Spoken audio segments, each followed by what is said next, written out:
example of mass transport, we will use the shell mass balance method and fix first law to describe diffusion within a porous catalyst pellet.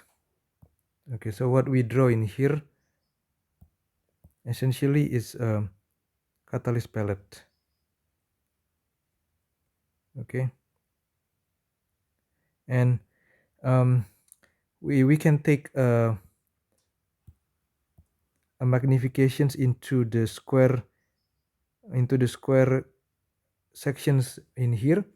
If magnified, then the square section will be given by this square in here. Okay, so if we have a look into the magnifications of this catalyst, you can see that this catalyst is formed into, essentially you cut the catalyst surface into half, and then this is what you will get. You can see that the catalyst consists of a lot of particles where there is a void or the porosity inside the catalyst.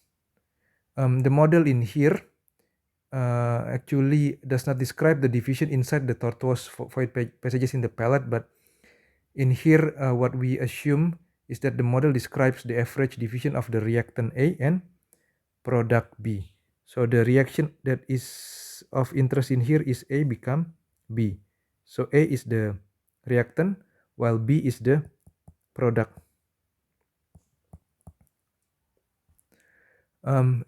In the neighborhood of the surface of the particular catalyst under consideration, we presume that the concentration is CAR moles of A per unit volume. So actually the reactant basically flow through the surroundings of the catalyst, and this reactant will have to diffuse into the catalyst particle surface in here for it to be converted to B, and the concentration of A in the stream is CAR and CBR. So if we take shell balance with the radius R with the thickness of delta R, where in here in the square sections in here is represented by this area in here, and then we take the mass flux in with the mass flux out in the radial directions as NAR and NAR inspected at R plus delta R, then we can make a mass balance for species A. So let's derive that. In NAR inspected at R multiplied by the area of the sphere, which is 4 pi R square minus NAR inspected at R plus delta R multiplied by 4 pi R plus delta R square. Okay, in here is note that the radius corresponds to this outer flux will be R plus delta R. Okay, whereas the radius corresponds to this mass flux that goes in is basically R. So that's why we are using R in here and then R plus delta R in here. And then we add plus RA. RA in here can be a productions or the consumptions of A. If the RA in here is the productions of A, then this term will be positive. If it is a consumption of A, which is in this case happening, then it will be negative. And then we multiply by the surface of the sphere multiplied by the thickness of the shell of the cylindrical shell element of the, not cylindrical, is spherical shell elements. Okay, then what we can do further is basically we can simplify this, lump all terms into a single term, 4 pi R square and r inspected at r minus 4 pi r square and r inspected at r plus delta r plus ra 4 pi r square delta r equals 0. Again, the r in here inspected at r plus delta r will be equal to r plus delta r. Then we divide by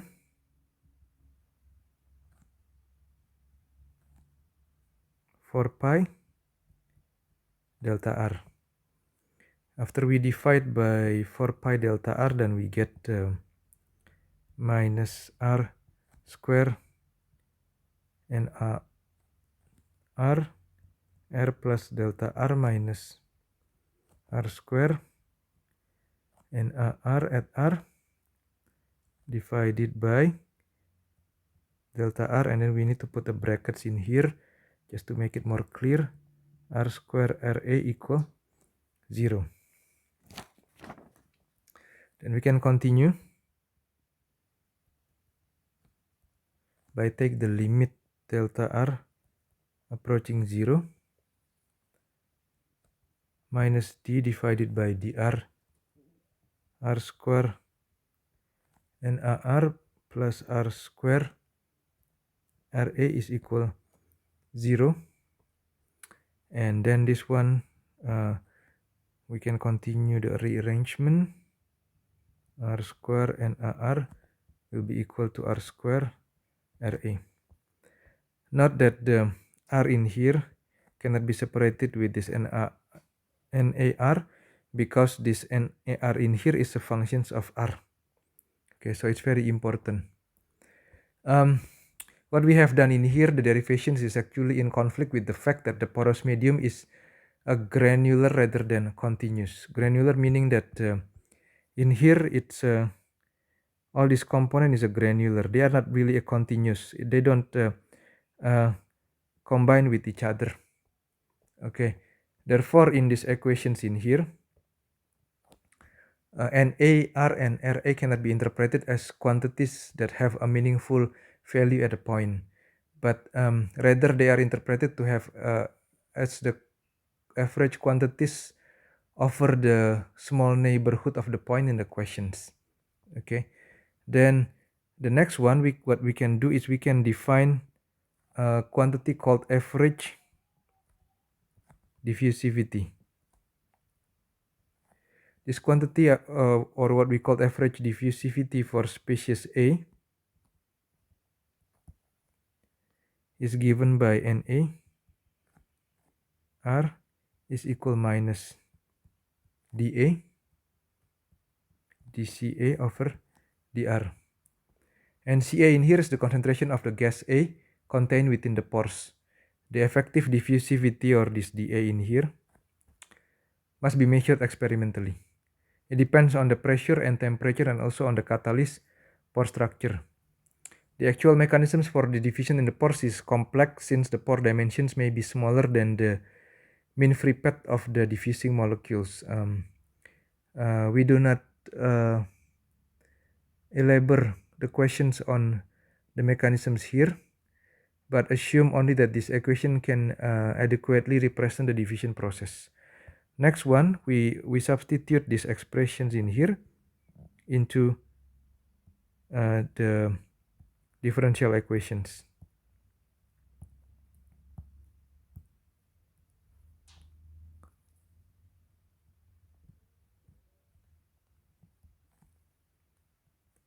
D over dr minus dA r square dCA over dr is equal r square Ra. And if we assume that the diffusivity is constant,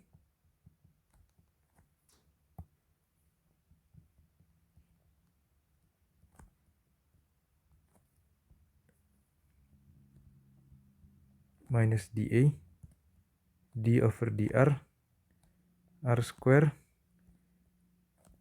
dCA over dr is equal r square RA. Then this will be dA 1 over r square d over dr r square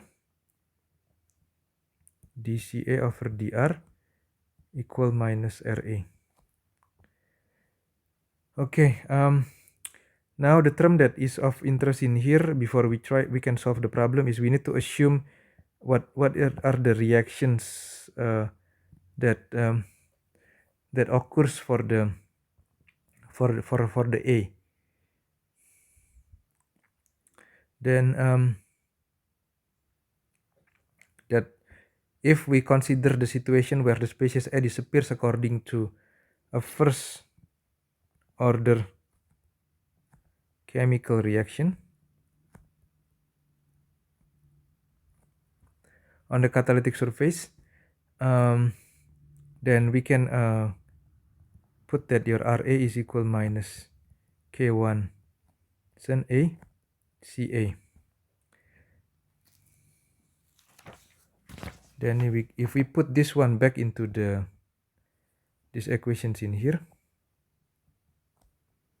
then what we have will be dA 1 over r d over dr r square dCA over dr K1 A Ca. Okay, the thing that we get in here, what we can do next is we connect this one with the boundary conditions.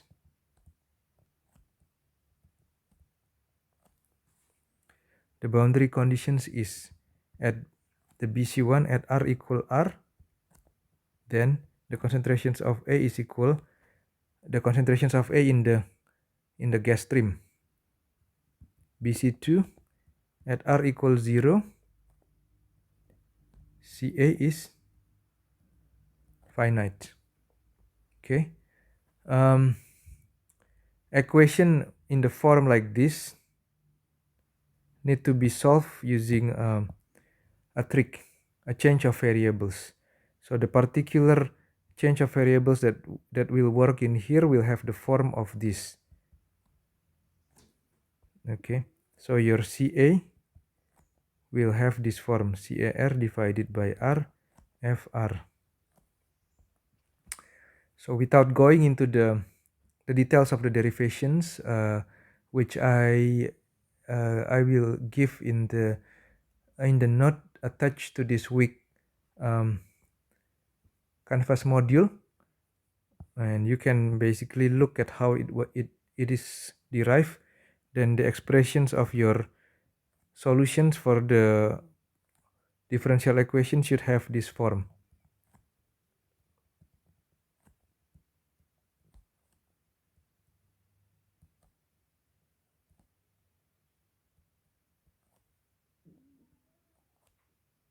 Plus C2 divided by R sinus hyperbolic K1 xn A dA R. And the first one that we need to do is we put in the first boundary conditions to get the values for the C1 and C2. The first one is the easiest one will be putting BC2 at R equals 0, Ca is finite. So we substitute this value in there. Okay, Ca over Car is equal C1 divided by naught cos H naught plus C2 divided by naught sin H naught. Okay, C1 naught multiplied by 1 plus C2 naught multiplied by naught. So because C2 in here is multiplied by 0, then this particular term in here have a value of 0.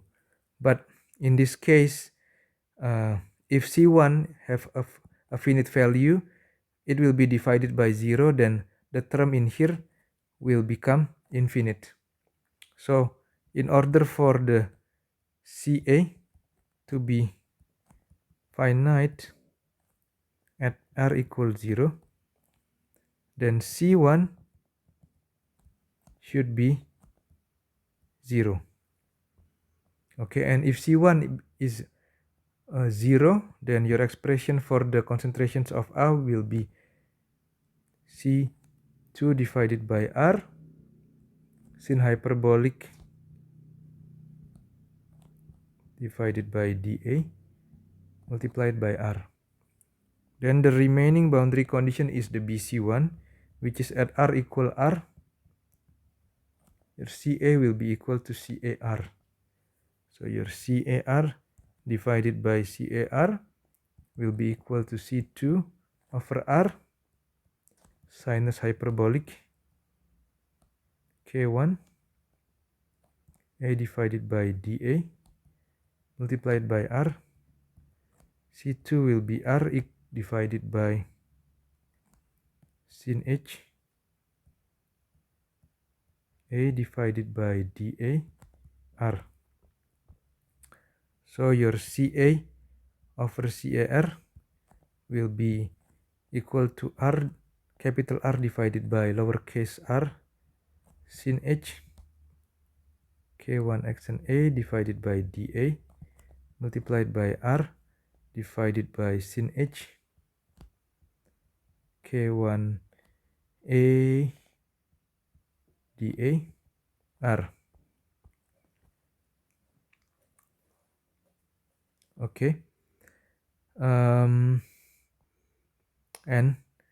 by matching the expressions by matching these expressions in here with what we defined earlier in here, we can know that F is equal R sin H root square of K1 xn A divided by dA multiplied by R divided by sin H root square of K1 dash dash multiplied by A divided by the dA multiplied by R. Okay,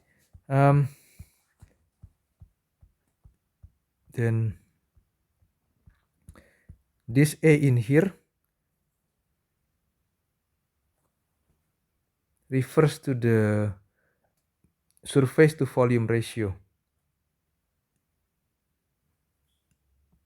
Okay, because this K1 in here is given in terms of the surface area, whereas the CA in here is given in terms of the volume.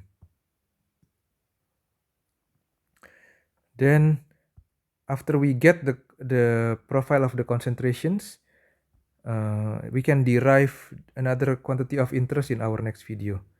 Okay, so I will stop my video in here. Thank you for listening.